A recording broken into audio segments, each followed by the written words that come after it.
2% несиемен пәтер немесе жеке үй алуға үмітті қазақстандықтар 20 маусымнан бастап бақытты отбасы бағдарламасы бойынша құжат рәсімдей алады. Бірақ аталған бағдарлама арқылы ипотека рәсімдеуге бөлінген шектеулі уақыт 1 ай деп хабарлайды Отбасы банкінің баспасөз қызметі. Тұрғын үй алу үшін 2% несие алуға үмітті азаматтардан құжат қабылдау биыл 19 шілдесінде тоқтатылады. Бақытты отбасы бағдарламасы бойынша жеке үй, қолдан сатылатын екінші деңгейлі пәтерлер немесе жаңа пәтер алуға мүмкіндік бар. Несие алуға үмітті азаматтардың жергілікті атқару органдарында кезекте тұруы шарт. 2% несиені толық емес отбасы, мүгедек балаларды тәрбиелеп отырған отбасы және көпбалалы отбасылар ала алады деді. Ипотекаға үмітті азаматтар үй құнының 10%-ын алдын ала төлеуге тиіс. Несиені қайтару мерзімі 18 жылды құрайды.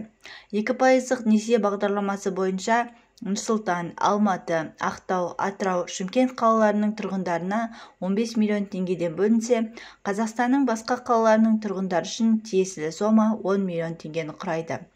Бақытты отбасы бағдарламасы үшін 50 миллиард теңге бөлінген. Ипотека алу үшін өтінішті банктің ресми сайты арқылы жіберуге болады.